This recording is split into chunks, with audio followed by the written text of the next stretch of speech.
Should I really be doing this video a couple of weeks before moving to Thailand? Will I be denied entry because of this? Guess we shall find out! So obviously you all know how much Not Me, which has recently finished airing, has rocked my world. And why it's such an important show, especially in terms of political content. Which definitely makes it the most important Thai drama I've ever seen. And reminder, I've seen a lot of Thai dramas. But this topic of corruption, which we find plenty of in Not Me, is actually a topic I've wanted to make a video on long before the show was even announced. Because one thing that really surprised me when I started watching Thai dramas is how overwhelmingly present the topic of corruption is. Way more than in any other series I've watched. Despite their oppressive government, Thai dramas actually love using core problems in their societies inside of their shows. And what's even more fascinating is that you have shows like Not Me that face it head on and give a thorough view of the Thai political situation. And then you also have literal high school shows that still explore the theme of corruption through their own means. And that is exactly what we're gonna talk about today. Of course, I sadly can't include every show that tackled this topic, because to be perfectly frank, this is such a recurring topic in Thai dramas that I've forgotten some of the shows that talk about it, because it's been so long since I watched them. And there's also some shows that I don't have much to say about. For example, Something in My Room that very briefly mentioned corruption in this scene. กูกะแล้วไม่ต้องมีกลิ่นแปลกๆดูดิมีแต่พวกลูกข้าราชการแล้วก็พวกคนมีเส้นเท่านั้นที่ได้รางวัลเวทีแห่งความฝันเนี่ยคนตัวเล็กตัวน้อยอย่างเราไม่มีทางได้หรอกมึง And this video will sadly contain some spoilers, since I can't really talk about these shows without spoiling some aspects of them. Let's go. Not Me. Of course, we have to start by my favorite show on earth, Not Me. Especially considering it's the show that talks about this topic the most in depth through its main villain, Tawi. So Tawi is built up from the start as this ominous politician for whom the law doesn't apply. We learn that he built his house on sacred land and forced the people who lived on it to be evicted and left without a home. In response to that, we have the gang of Not Me burning that house in episode 2. But then we learn more about Tawi as each episode goes by. He has a monopoly on the drinks industry, he is involved in drugs, and Sean's dad got killed because he was used as a scapegoat to protect Tawi. So the more the show goes on, the more we learn that Tawi actually doesn't do much as a politician, but he's mostly just a shady businessman, who happens to have a lot of power over the country. And the series shows that aspect so well, because the more time goes on, the more it feels like the protagonists are going against a much bigger enemy, and the threat becomes so much more real. It honestly feels like a pointless battle at times because the gang are so tiny and Tawi is so powerful. There's also Teshit, Tawi's right-hand man, who handles the more illegal parts of the business, and shows that Tawi is ready to defeat anyone who will stand in his way. He shoots the gang in their garage and even kidnaps them in order to kill them in the last episode. And of course, Tawi also has the police by his side, completely ready to ignore the fact that he's a drug lord to arrest the gang instead. And the police force is very often represented as corrupt in Thai dramas, as we will see later, so Not Me doesn't make an exception either. Especially by having Dan, a police officer and a main character of the show, be forced to betray his boyfriend and the gang by the rest of his work team. But in the end, Tawi is defeated because the public opinion against him became too loud to ignore, even for the corrupt government and police. So everything ends well, right? The evil politician has been defeated, so now there's no problem left, right? Well, no, because the show makes a point to show that everyone is evil in a way, with the character of Todd. Even if Tawi is taken down, even if Todd after him is taken down as well, where there will always be hundreds of others ready to take their place. And Todd is that with Tawi. He's just waiting for him to fall so he can gain the most power in his place. Todd's character really highlights how much of a vicious circle capitalism and corruption are. And while he is in a coma by the end of the show, his story is very much open-ended because he will surely wake up someday.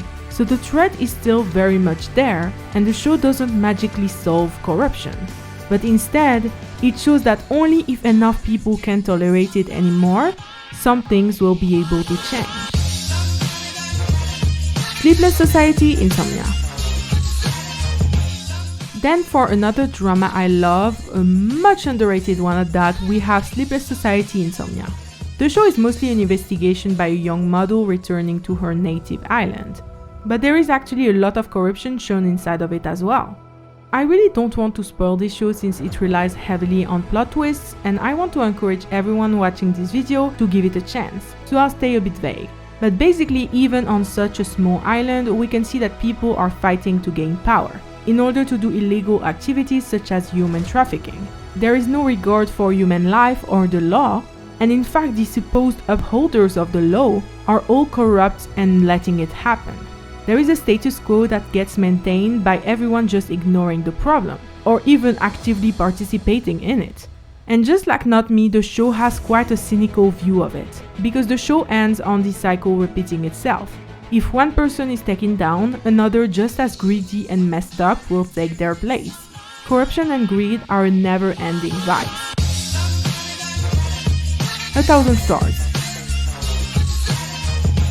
A Tale of 1,000 Stars also has a similar settings, though on the complete opposite end of the country because it's in the north. But we have this small little village, hidden inside a forest, that gets both fucked over by once again an evil politician, Mr. Sagda, but also becomes the place where some trafficking is happening. The Papandao village is introduced as a small but hard-working community of farmers, who mostly harvest tea leaves.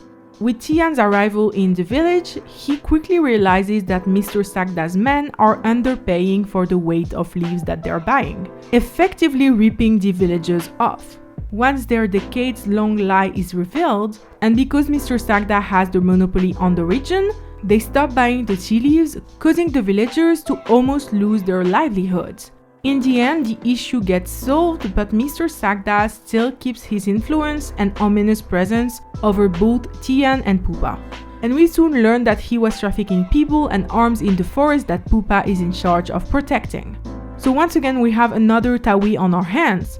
Trafficking is very much a recurring topic of corruption in Thai dramas because it sadly reflects the reality of Thai regions that are at the border of other countries and become targets of greedy men who often traffic poorer people from the neighboring countries. Once again, it highlights a real problem of Thai society through their media. In the end, Mr. Sagda is defeated and 1,000 Stars definitely takes on a more fairy tale approach to the issue. But it was really interesting for the show to talk about this topic, especially in relationship to just a small village in the north. It really showed once again that no place in the country is safe from corruption. The Revenge. Not me realizing I'm actually just listing most of my favorite Thai dramas at this point, but anyway. Next we have The Revenge, which this time mostly shows corruption in the police force in relationship to rich and influential people. There is this recurring idea in Thai dramas that money and power make an individual be above the law, which is definitely true in most societies, and even more in Thailand, where you simply do not face the consequences of your own actions if you're rich enough.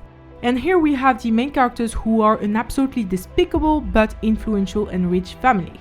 Imagine the worst things that a human can commit, and yup, they've done it. Especially the dad who still gives me the chills when I think about him. Anyways, we see how this family manages to escape the law basically every time, despite committing the most insane shit. They think they're unstoppable because they legitimately are. Like Not Me said, the concept of rule of law doesn't apply to them. And this series truly shows that corruption only makes it so the rich can abuse the poor more easily.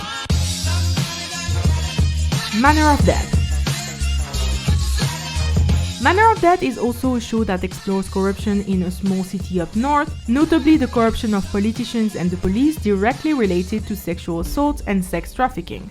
This show is a really good one to see how much embedded into a culture corruption is, and how much things often don't seem to be like they are on the surface. Everyone in Bang Pamok is rotten to their core, be it Tan's brother who's a mafia leader, every politician there who are rapists, sex traffickers and murderers, the police who lets it all happen without doing a thing, and even the doctors at the hospital Bun works at, which is a new aspect compared to other shows.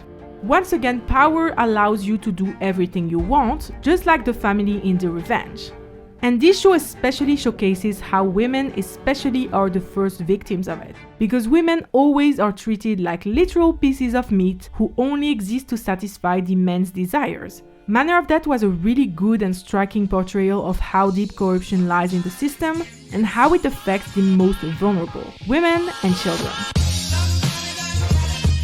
In Family We Trust.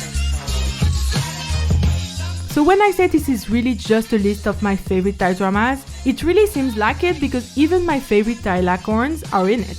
In Family We Trust is about a very rich and influential family who gets into some legal trouble to say the least. And while corruption isn't the center of the show, like it's the case for most shows we're seeing today, we can see the subtle and not so subtle ways in which this very powerful family is above the law. Because each time one of them is arrested, they try to bypass the law entirely and keep the media out of it. Just like The Revenge, money can literally buy an innocent verdict. And because of that, there is no real justice. Only social inequalities that get reflected in the judicial system. A gift to the people you hate.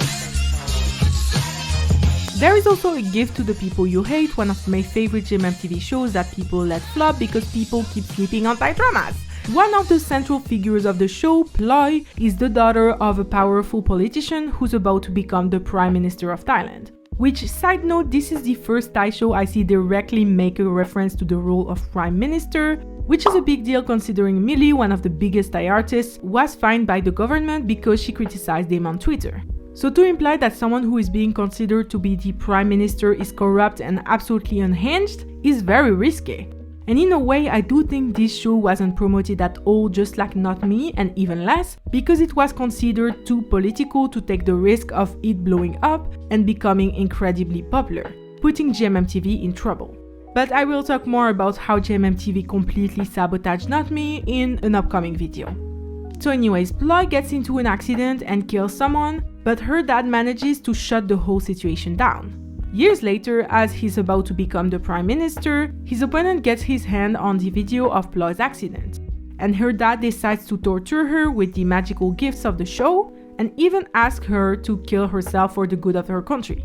Here the corruption is not portrayed as only being about power, being able to make murders disappear, but also about how corrupt someone's soul and heart becomes in the quest for power.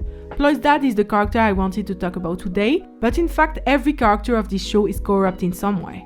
And this show is very reminiscent of Girl From Nowhere in its very satirical and pessimistic view of Thai society. And especially since in its second season, Girl From Nowhere also has an episode where a rich student accidentally kills other students in a car accident and gets protected by her influential family.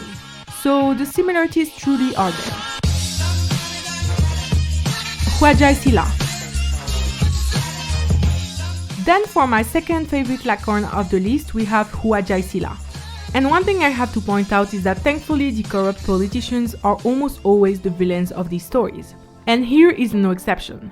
You have the main villain of the story, an incredibly rich and influential woman married to a very important man. She's a murderer and a piece of shit all around, yet faces no repercussion for her actions until the main character forces her to.